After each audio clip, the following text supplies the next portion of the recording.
Se reactivaron las relaciones entre Colombia y Venezuela y ese proceso cumplido en un tiempo récord consolidó la confianza de los ciudadanos en el nuevo gobierno y transmitió un aire de tranquilidad en ese aspecto de nuestras vidas. Pero entre sectores muy involucrados y muy afectados por el tema, como el de los ganaderos, el optimismo es mesurado. Primero, porque la actividad comercial no se reanuda inmediatamente. Segundo, porque hay unas deudas por pagar de Venezuela a los exportadores colombianos. Y tercero, porque podría ser que las millonarias cifras de ventas de Colombia al vecino país no todo sea tan cierto. Eso, al menos, es lo que sostiene el presidente de la Federación de Ganaderos de Colombia, José Félix Laforí, en este diálogo con Camilo Durán. Una entrevista que hay que mirar con mucha atención antes de comernos el cuento de que sin Venezuela la economía colombiana no puede vivir. Camilo Durán entra al radar. ¿Qué va a pasar en la economía colombiana con la decisión que acaban de tomar los gobiernos colombiano y venezolano de reanudar relaciones diplomáticas? Yo me haría unas expectativas muy moderadas, porque me parece que tampoco el problema lo puede solucionar el mercado venezolano. El mercado venezolano es un buen mercado para Colombia, es un mercado complementario, ha sido así a lo largo de 30, 40, 50, el tiempo que tú quieras. Pero tampoco es cierto que ahora hemos resuelto una parte de los problemas que eventualmente tenía la economía como consecuencia de que hubo por lo menos un paso afirmativo en las relaciones entre ambos gobiernos. ¿Cuánto vale el mercado colombiano con Venezuela, doctor Laforí? Pues mire, hoy se cayó de una manera dramática, pero en el 2008, que fue un mercado que se comportó hasta el final del año, pues estuvo sobre los 6.000 millones de dólares. ¿Y hoy cuánto vale?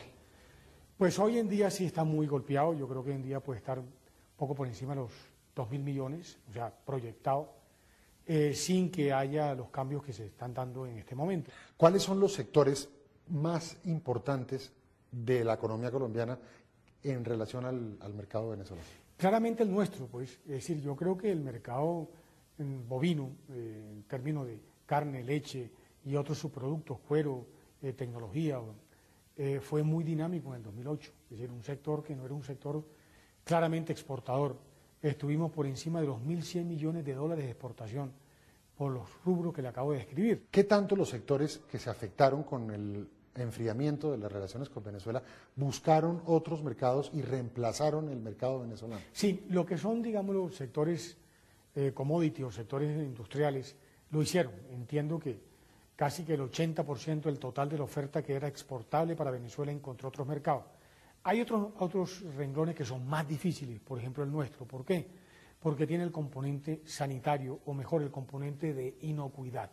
Es decir, exportar un bien industrial, un carro o un zapato, es bastante más sencillo, porque no está sometido a otras barreras, como en el caso de la carne, o de la leche, o de otros productos, que claramente hay unas dificultades de acceso, de admisibilidad, por cuenta de las nuevas normativas que hay en esta materia. ¿Es posible decir para cuál de los dos países es más importante el mercado del otro? Mira, los mercados no son caprichos de un lado o de otro. Los mercados se dan porque hay necesidades complementarias. Por eso cuando tú usas, por ejemplo, el comercio, que fue lo que sucedió con Venezuela, como un instrumento retaliativo, es malo para Venezuela y es malo para Colombia. El hecho de que el presidente Santos haya solucionado tan rápidamente este problema significa que el problema o no era tan grave o que el problema era Uribe. No, yo no creo. Hubo dos cosas que me parecieron que eran importantes. Lo primero, que el presidente Chávez reconoce que en el tema de las bases, cada país es soberano siempre y cuando no atente con el otro. Nunca las bases fueron para tal propósito.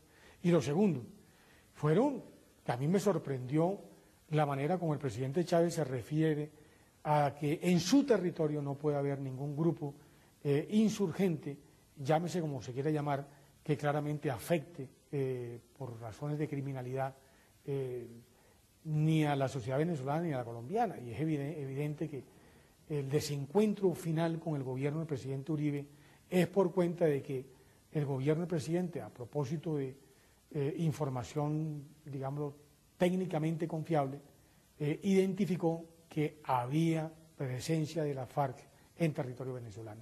Si el presidente Chávez lo hubiera dicho cuando estaba el presidente Uribe, no acepto en mi territorio que haya grupos insurgentes operando desde aquí, al margen de que, como también operan en Colombia el gobierno trata de repelerlos.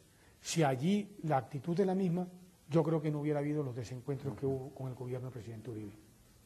Esta decisión de reanudar relaciones comerciales es como cuando uno abre o cierra la llave. En el momento en que abre la llave, empieza nuevamente y ahí mismo a haber un flujo de comercio y de negocios. Pues yo tengo dos visiones encontradas. Primero, porque claro, cuando tú haces comercio y te quedan debiendo, pues naturalmente ya tú tienes dudas de si te vuelves a mojar o no te vuelves a mojar.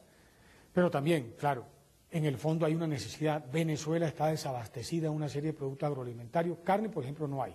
Es decir, claramente es un producto que lo van a demandar. Y por supuesto, Colombia tiene interés en vender carne. Ahora bien, lo importante es que se haga lo más transparentemente posible y por supuesto que después terminen cancelando las cuentas que eventualmente implica este comercio hacia Venezuela. Algunos analistas, doctor Laforí, hablan de que las cifras están infladas. Yo creo igual, y lo he dicho además con mucho valor frente a mi propio gremio. Yo no creo personalmente que, por ejemplo, el gremio haya podido exportar los volúmenes que exportó en el 2008, incluso en el 2009. Yo creo que ahí tiene que haber necesariamente un componente de esa exportación que claramente no tiene una respuesta real en el intercambio. Por ejemplo, mire, le doy el caso de cueros.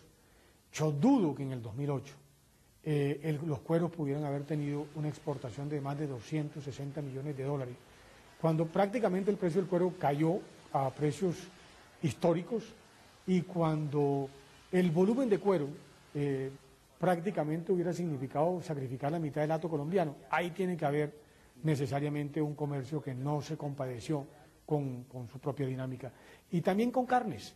Y me parece que eso no es bueno ni para Colombia ni para Venezuela. ¿Y por qué sucede eso? Porque el comercio estuvo influido con una cantidad de elementos que le dieron mucha opacidad. Es más, le confieso una cosa, Camilo, mire, nosotros tenemos 6 plantas de sacrificio. Yo ordené que ninguna planta de sacrificio exportara directamente a Venezuela. Entre otras cosas porque cuando usted tiene un juego de Cadivi, de una tasa de cambio, en este caso casi 3 veces lo que es la tasa oficial, se presta para muchos manejos que pueden no ser los más convenientes. Y claro, tú tienes el temor que también tu propia estructura puede terminar afectada por elementos no siempre transparentes. ¿Por qué se sobrefactura? ¿Quién gana sobrefacturando? ¿Qué se busca al sobrefacturar? El caso carne, para explicarlo más fácilmente. Si usted importa carne a Venezuela, como venezolano, usted puede comprar dólar Para pagarle al exportador. Para pagar al exportador a 2.40. Sí. Si usted va a traer carne de Colombia en el mercado libre, usted tiene que comprar dólar a 7 a 8 bolívares. Es claro que usted tiene una ventaja 3 veces superior si lo hace formalmente, así no lo hace. O sea, sobrefacturar es de alguna manera protegerse contra la diferencia de cambio tan grande No, que hay. es aprovechar indebidamente, en mi opinión, un instrumento de cambio con el que el gobierno venezolano protege determinadas importaciones. Esta decisión, por último, doctor Laforí, de reanudar relaciones comerciales con Venezuela, ¿va a afectar nuestra relación peso-dólar? Yo no creo, yo creo que no tiene nada que ver. A la final este es un tema, es un instrumento de cambio más de Venezuela. Lo que afecta son los precios relativos, lo digo mejor. No es igual comprar carne a dólar libre que a dólar de Cadivi. Si lo compra con dólar de Cadivi, Colombia es muy competitivo frente al mercado de carne de Venezuela. Si lo compra al dólar libre, yo creo que está más barata la carne o el ganado en Venezuela que en Colombia. Por eso, una de mis quejas durante estos años es que se está viniendo ganado de Venezuela a Colombia, porque el ganado de Venezuela, por otras razones, que es el manejo de los precios internos de determinados productos a través del gobierno, terminó haciendo que el ganado sea más barato en Venezuela que en Colombia. Bueno, doctor Laforí, pues muchas gracias por su ilustración y vamos a esperar qué pasa, pero obviamente la esperanza de todos los colombianos es que esto se traduzca en menos desempleo, en más crecimiento económico y en más negocios. Y más negocios sobre la mesa. Yo creo que le sirve a Colombia y Venezuela tratar de ser más transparente este flujo de comercio. Yo creo que no le hace bien Colombia facilitándole negocio de pronto a terceros que no son suficientemente honestos en las relaciones comerciales. Muchas gracias. Muy interesantes estos datos y estas reflexiones para mirar con cuidado, con lupa, el tema de las nuevas relaciones con Venezuela, que obviamente son importantes y deseables.